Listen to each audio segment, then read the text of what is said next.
rekodi. Natumaini mwanafunzi utakuwa ujambo, na katika sehemu hii ya leo ya pili tutaendelea pale tulipoishia jana. Kama unakumbuka, jana tulichora diagram yetu ambayo ilikuwa ni XY plane.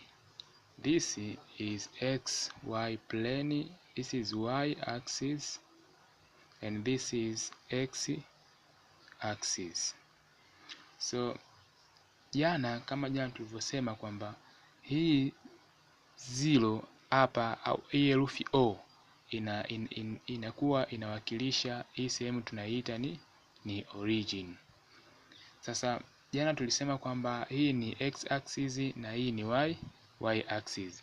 Kama inavyoonekana hapa, tukasema kwamba the point O is called the origin point, and the horizontal line, this is the horizontal line, is called X axis, and the vertical line is called Y axis. Now this X axis, as you see, this X axis and the Y axis together, they form what is called coordinate. Yani y, mstari wa Y axis na X axis na form plane ambayo tunaita coordinate.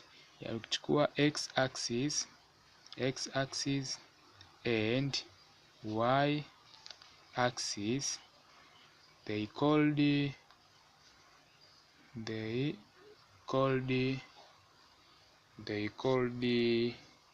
coordinate. They called what? Coordinate. So if this X axis and Y axis, they called coordinate. Now let P be point A, B. Now locate this point at this plane, XY plane. Chukua hii point P iweke katika, assume tuseme this is point P and this is A, B. Now this point together they called coordinate. Now A, B, hii ni coordinate of point P. Tunasema these are coordinate of point what? Of point P. Now kama ndo hivyo sasa, je, hii A kama A peke yake tunahitaji? Hii A ni coordinate, hii A ni value ya X, ni value of what? Value of X katika hii X and Y plane, na hii tunaiita abscissa, na hii value inaitwa abscissa, tunaita abscissa.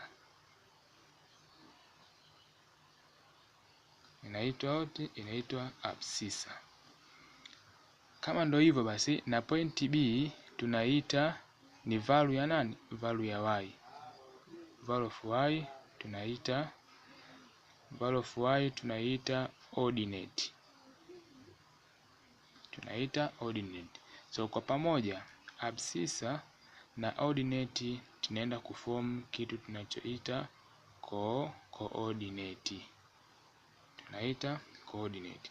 Now this X and Y axis kwa pamoja tulisema kwamba this X na Y.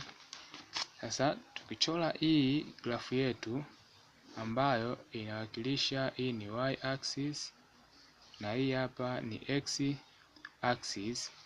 Sasa hizi zote kwa pamoja, Y na X axis, yani Y plane na X plane, zina divide this plane into 4 quadrant.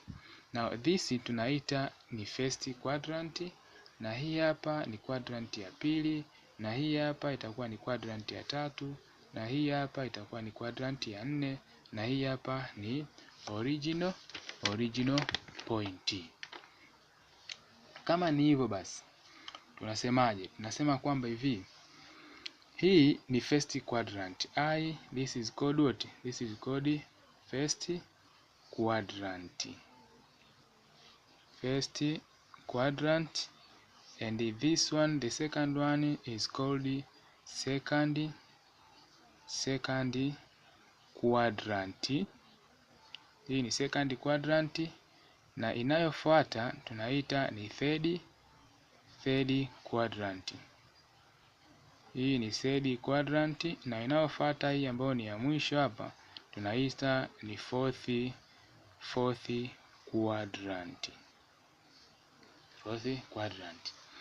Kutokana na hivyo basi, hii x axis na y axis ambayo ni x na y plane zinaigawanya hii plane katika quadrant ngapi? Quadrant 4, ambao kuna first quadrant, second quadrant, third quadrant na fourth quadrant.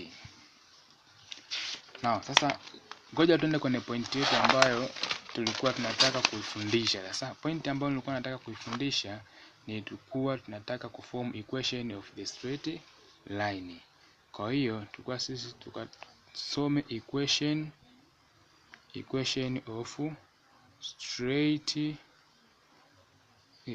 of the straight line. Now, ili uweze kutafuta equation of the straight line, unatakiwa kitu cha kwanza kabisa uweze kutafuta quadrant. Utakuwa uweze kutafuta kitu tunaita not quadrant, uweze kutafuta kitu kinaitwa gradient au tunaita slope of the line. Ukiweza kutafuta gradient au slope of the line, mara nyingi huwa tunatumia herufi m ikiwa inawakilisha slope au quadrant. Ukiweza kutafuta hichi, then tuta apply formula na tutaona ni jinsi gani hiyo equation of the straight line tunaenda kufanya nini? Kuiform. Now, bila kupoteza muda, consider this diagram. This is x and y plane. So this is y axis and this is x axis. Now, assume tuna point A. This is point A. Now draw the line from this point up to another point. Let's say this is point B. Hii point A ilianza hapa katika x axis ikiwa x is equal to, tuseme hapa ni x, hii hapa ni x1, na tukichukua upande wa y itakuwa nayo ni y1. So hii point yetu A itakuwa ni x1, y1. Tukija katika point yetu B nayo, kama hapa tulianza, let's say hapa ni ilianza 0 hapa ni 1, 2, 3, 4 na kuendelea. Kwa hiyo kutoka huku kwenye 0 kwenda kulia, huku hizo values za x zinaongezeka. Kwa hiyo maana yake hapa tutakuwa tuna x2. Pia vile vile kutoka hapa ni 0, maana yake hapa inaweza kawa ni 1, 2, 3 na kuendelea. Kwenda hivi juu, hizi y zinafanya nini? Zinaongezeka. Kwa hiyo hapa itakuwa ni y2. Kwa hiyo tukitaka kupata distance ya hapa mpaka hapa, maana yake tutachukua ni x2 tukiminus x1. Kwa hapa kutakuwa kuna x2 minus x1, tutapata hii distance ya hapa mpaka hapa.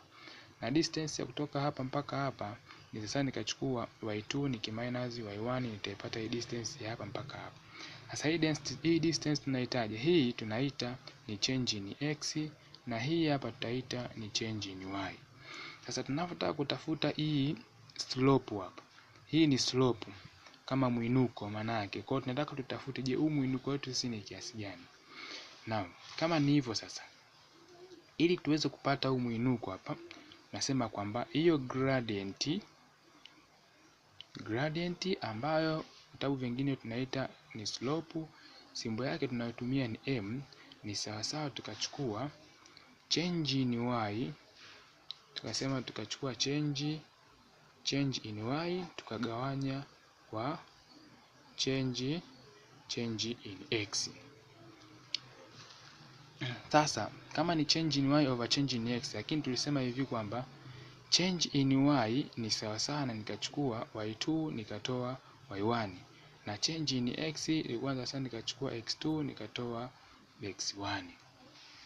Kwa hiyo basi kama ndio hivyo sasa, slope tutapata slope yetu ambayo itakuwa ni m, itakuwa ni sawa sawa na change in y.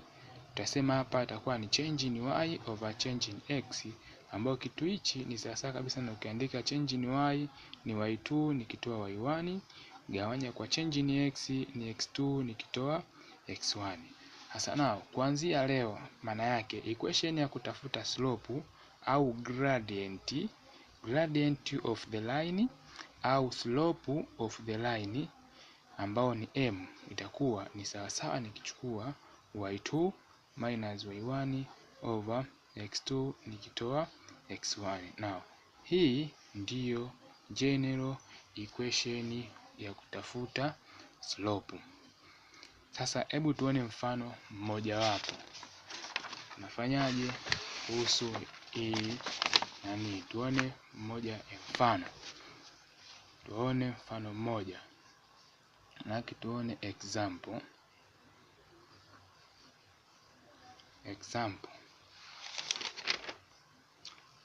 ya kutafuta hiyo slope. Kwa hiyo unaweza kukutana na swali kama hivi kwamba tukaambiwa find, tana swali kama hivi naambiwa find the slope of the line joining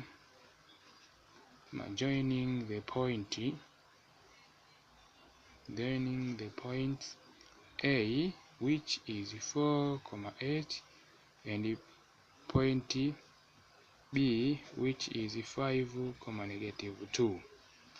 Solution. Sasa swali kama hili tunafanyaje? Tumeambiwa find the slope of the line joining the point A which is 4,8 and point B which is 5,-2. Sasa solution ile swali tunafanyaje? Maana yake hapa data tulizopewa tumepewa point yetu A ambayo ni 4,8 na tukapewa point yetu nyingine B ambayo ni 5,-2. Sasa ukutana na swali kama hili maana yake ni nini? Tunacho consider kwamba hii point A na hii ni point B. Sasa cha muhimu cha kufanya hapa ili usiweze kuchanganya, tunasema kwamba huyu kwa sababu hii ni value ya x na hii ni value ya y. Hii nayo ni value ya x na hii ni value ya y.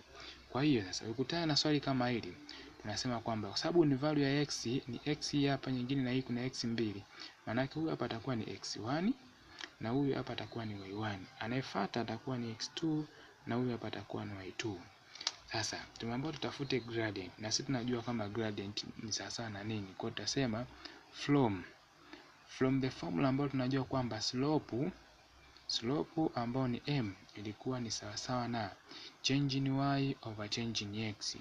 Ilikuwa ni change in y gawanya kwa change in x ambayo itakuwa ni sawa na change in y ilikuwa ni y2 minus y1 over change in x ni x2 minus x1. Sasa kama ni hivyo basi tutasema kwamba slope ambao ni m itakuwa ni sawa na change in y maana yake y2 minus y1. Now y2 is minus 2. Now tutachukua minus 2 then minus 2 this y2 ni minus 2. Kwa hiyo tunatoa hapa alama, tutakutoa natoa y1 ni ngapi? Ni 8. Kwa hiyo tunatoa 8 alafu tunagawanya kwa x2 ni ngapi? Ni 5. Kwa hiyo tunachukua ni 5 tunatoa x1 ni ngapi? Ni 4. Kwa hiyo tunatoa hapa ngapi? 4. Kwa hiyo tutakachokipata hapa sasa tukichukua hii tukitoa ni -2 toa 8 tunapata -10. Nagawanya kwa 5 ukitoa 4 utapata ngapi? Utapata 1. Kwa hiyo kama ni hivyo basi utapata hapa slope ambayo ni m itakuwa ni sawa na -10. Hivi ndivyo jinsi tunavyotafuta slope. Kwa hiyo tukipewa swali la kuform equation of the straight line, tukasema kwamba kitu cha kwanza kutafuta ni slope na kitu cha pili kinachofuata tunakuja kuapply formula tuweze kuform equation of the straight line. Now, kipindi kijacho tutaizungumzia hii equation of the straight line. Leo tulikuwa tunazungumzia hii step ya pili ambayo itakuwa ni part 2 ya programu yetu. Tulikuwa tunazungumzia kutafuta slope. Kipindi kijacho tutaona slope inaenda kutusaidia vipi katika kutafuta equation of the straight line. Na kuomba fuatilia sana vipindi vyetu kadri tunavyozidi kuendelea, na usisahau kusubscribe na kuwapa taarifa wenzako, kusambaza ili nao wenzako waweze kufaidika na kipindi hiki. Ni mimi Sir Aloisi, jina langu ndo hili Sir Aloisi, na namba yangu ya simu ni 0684852326, au wala netigo anaweza kutumia 0654466613. Pia nafundisha tuition pale maeneo ya Makuburi gereji. Unaweza ukanifuata pia Makuburi gereji. Nafundisha tuition sana sana kwa watoto wa Makamba. Ukiuliza tu Sir Chris utanipata vizuri sana. Nawatakia kuangalia au kusubiria pati ya 3 itakayofuata. Usikose, naomba fuatilia ili upate kuelewa zaidi. Asanteni.